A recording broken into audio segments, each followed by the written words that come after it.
Кабинет иштеп аткандыгынан президентке кат жазаланды. Аткарылбай калгандыгы үчүн. Алардын баары 22 000 километр эмгиче өткөзүп берилди деп жазгыла. Угуп атасыңар. 1 миллион 20 үчүн 1 миллиард акча болушуга керек. Болгону 100 миллион былтыр акча болдусуңар.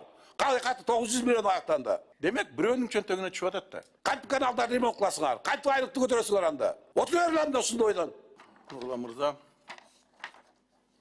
кичине бир жыл калды, бир жылга бронежилет менен келбесеңер болбой калды, шайлоо жакындап калды, эми көпүлдөп көп сүйлөйбүз, каттуу сүйлөйбүз, урушуп турабыз. Бир жыл калды. Эми иштей турган заман келди окшойт. Мен жанагы зонированияңар болуп атпайбы? Шуну түшүнүктүү боло тургандай райондорго эле, например, Сыгата району баланча сомдон куб гектары депчи. О коррупция ошол жерден деле болуп атпайбы? Дыйкандар түшүнбөйт да. Бул бир ошону кошумча кылыпчы. Мен акча алганга каршы эмесмин. Бирок баягы ачык, айкын болсо жакшы болот эле. Канча миллион сом чогулттуңар ушул быйыл? Биринчи сугатта. Негизи биздин баягы Цифрасын айтып койгула, сугат жерден баланча миллион чогулду депчи. азыр. Мындеттеги келишимдер да бар, тизмеси да бар да. Жок, түшкөн акчаны айткыла, келишим эмес. Негизи жылда бизге деген Жок, быйыл 68 миллион түштү. Атак жок, быйыл канча? Быйыл 68 миллион түштү. 68 миллион канча эмебиз бар. Сугат жерибиз бар. Канча гектар? 1 миллион 23 миң. 1 миллион 23 миң. Ошондо 1 гектарына 55 сомдон чогулуп турсуңар, туурабы? Демек баарынан Биякта мындай, негизи основной каражаттар күзгө мал түшүп баштайт. Азыр күнгө түшкөн сумма да бул. жок, эми силер деген акча төлөп атат да. Биринчи сугатка деп айтып атпайсыңар. Биринчи сугатка сразу төлөйт да.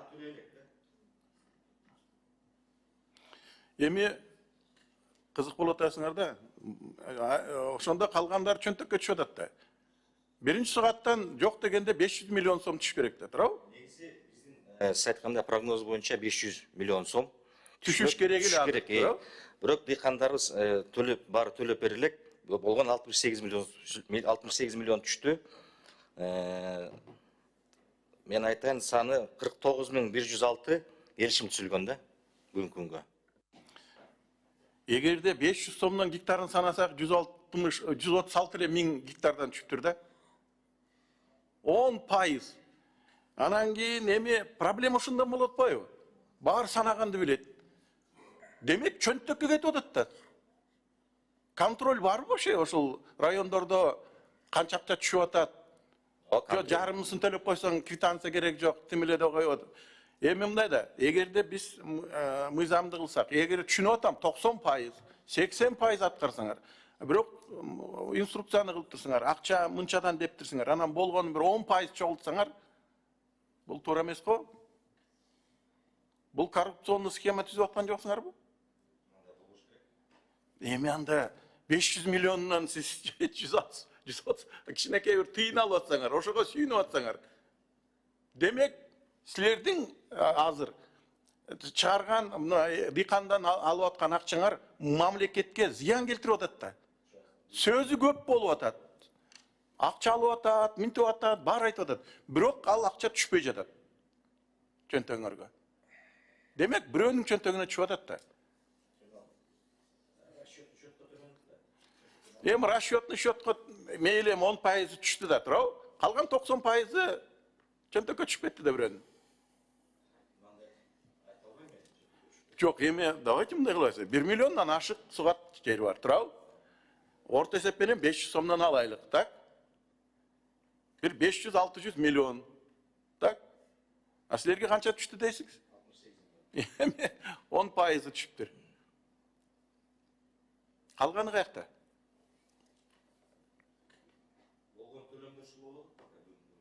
Анда демек 90%, 10% жанагы чын тиги законопослушныйлар келип төлөйт да 90% төлөбөй коюп атабы. Анда пайдасы эмне? Баарын төлөтпөйлүк да.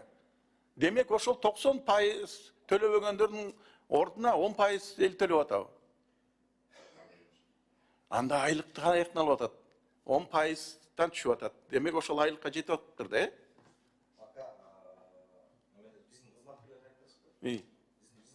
Нурлан Кадырович, микрофонду кошуп алсаңыз. Биздин кызматкерлер бул жерден пока айлык ала элек. Жок, силер айтып атпайсыңар, ушул түшкөн акчадан айлык алат депчи. Бул айлыкты жанагы бизге жана мурун АВПда иштеп жүргөн адамдар бар эмеспи? Биздин райотkozун келишим түсүп, ошо келишим негизинде айлык алып атышат. А биздин кызматкерлер бюджеттен алып атат пока. Түшүнбөй калдым силердечи. АВПда жүргөндө мурунку министриңер ушул жерден доклад болуп турганда канча миллион дедилер? 80 70 миллион деп аткан. АВП болуп турганда. А бүгүн андан аз түшүп калдыбы? Жоюп салгандан кийин.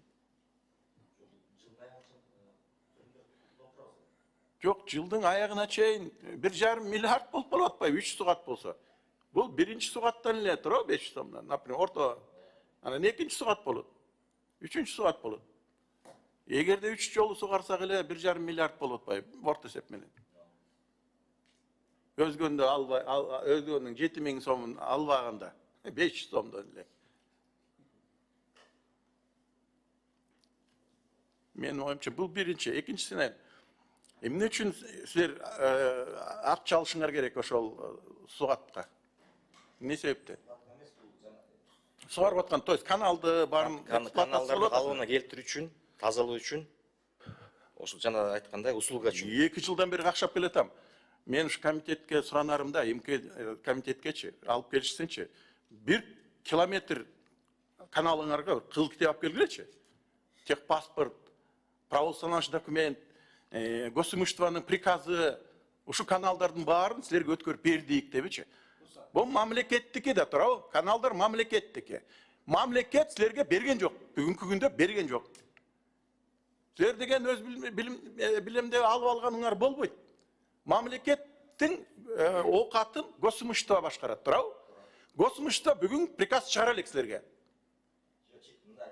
Четинен алып аткан объекттерибиз да бар. Давайте четинен деп эле айтып, давайте мен Ысыгат районуна эле айтып берейин. Ысыгат районунан бир БСРңер же болбосо бир каналга чечим чыгарып берди, ушу силерге өткөрүп берет мамлекет, тиги оперативный управленияга деген барбы бир токтом госимуществода?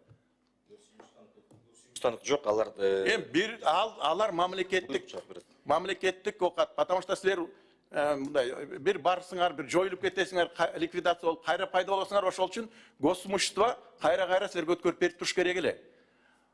Ошол үчүн мен суранарымда, эгерде ушул тарифтерди эметип атсак, демек тарифти каналдарга деп, каналдарды баягы эксплуатацияга жөнөтөбүз деп атасыңар да.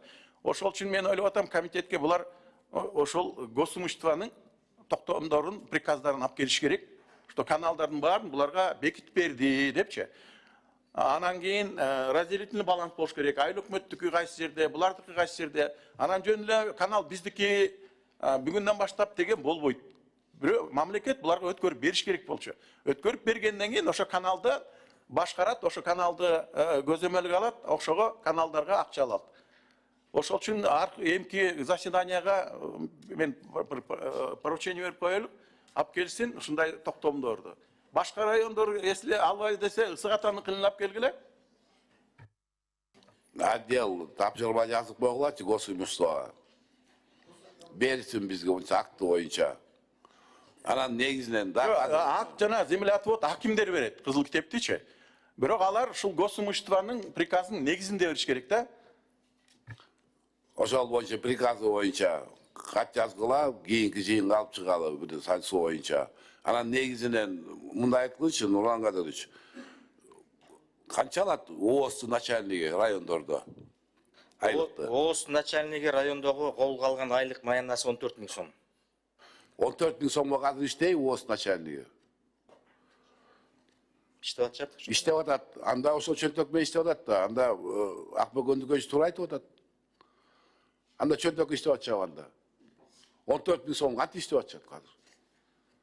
Же айлыгын карабасаңар, же чогултканы жана 10%-ын чогултуп атсаңар болгону. Мен деп айтпай эле коеюн, 3 сугат, 1 сугатка 500 миллион деп атасыңар. 3 эмес, 2 эле сугат кылып коелу. 2 сугатка силер миллиард чогултушуңар керек. Былтыркы жылга канча чогулттуңар? Ошону айтып койгучу анда. Былтыркы жылга ООС канча акча чогултту? 100 миллион. 1.023.000 гектар суат жериңер бар деп атасыңар, туурабы? Саламатсыздарбы? Аманкан Батырбекович, урматтуу депутаттар, мен ушул тариф маселесине катышып калдым эле. Ушу Сурустар кызматында бөлүм башчы болуп иштейм, ушу спаларды колдоо бөлүмүндө иштегем. Анан непосредственно ушу тариф маселеси боюнча жумуш топко катышып, анан биринчи бул тарифтин бизге делегировать эткен, анан максаты Аманкан Батырбекович. Биринчи очут ушул коррупционный схемадан кайтайлы деп эң туура айтып атасыз.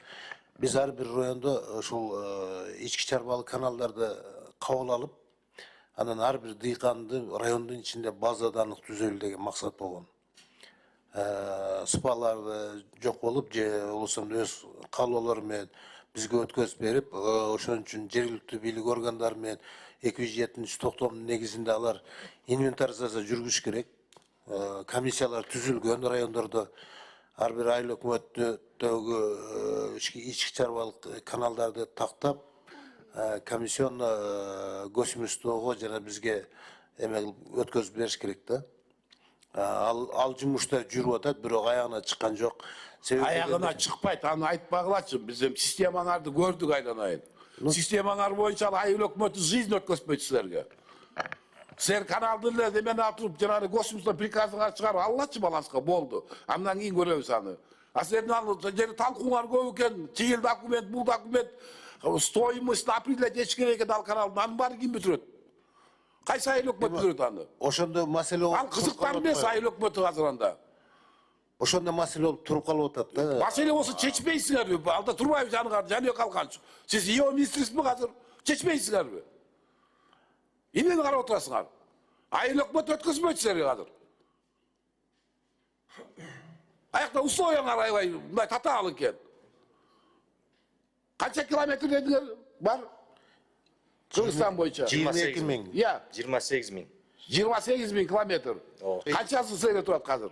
6 миңи. Калганы канаке 22 000. Ички чарбалык Ички чарбаны биз анда реформаны эмне кылдык? Абыпларды эмнеге жойдук биз анда? Аттырды эмне кылдык? Эмне карап отурасыңар анда министерство? Аманкан Батырович, алдыңкы эме кылганда мындай да негизичи бул каналдарды деген биринчи айыл өкмөттөр өзүнүн баласын алып туруп, анан бизге өткөзүп бериш керек. Дүкөнүштө Ошону ким көзөмөл кылып атат? аны жок болуп атпайбы ошондой? Жок, ким көзөмөл кылып атат? Кабминби? Бул эме тиги суу Анда отдел азыр чечимге жазгыла. Кабминге жазгыла. Кабминдин иштеп аткандыгын президентке кат жазалы анда. Аткарылбай калган үчүн. алардын баары 22 000 километр эмгиче өткөзүп берилди деп жазгыла. Чечимге. Отура бересиз силерди карап коюп анда. 1 жыл болду реформа кылганыбызга. Аманкан Батырович, бул жерде биз министрлик суу кызматы эмес, ал жерде жерлерде деген айыл өкмөттөрдө Ким көзөмөл кылат? айыл өкмөттөрдө жергиликтүү бийлик Жергиликтүү бийликти Кабминге жазгыламын. Анда президентке түз кайрылуу кылалы биз анда. 22 000 километр 1 жылдан бери өтпөй атса, эмнени карап отурабыз анда? Эми биз даярбыз деп атпайбыз, ошол кыйынчылыктардын баарын биз алабыз. Биз Министерство мен жаныбек калганчы мен таң калып атам, силер эмне ошо жеринде губернатор, акимдер менен иштейсиңерби? Ошо иштеп, ошолордун негизинде Өкмөттө чогулушуңар болобу Кабминде? А эмне үчүн айтпай атасыңар анда ошондо өткөзбөй атат деп турганда? Угуп атасыңар, 1 миллион 20 үчүн 1 миллиард акча болушуңар керек. Болгону 100 миллион былтыр акча болдусуңар. Кайты 900 миллион аяктанда. Кантип каналдарды ремонт кыласыңар? Кантип айлыкты көтөрөсүңөр анда? Отура бер анда ушундай ойдон. Саясатты мен эконом алып баш керек болчу. Аны эмне үчүн карабайсыңар анда?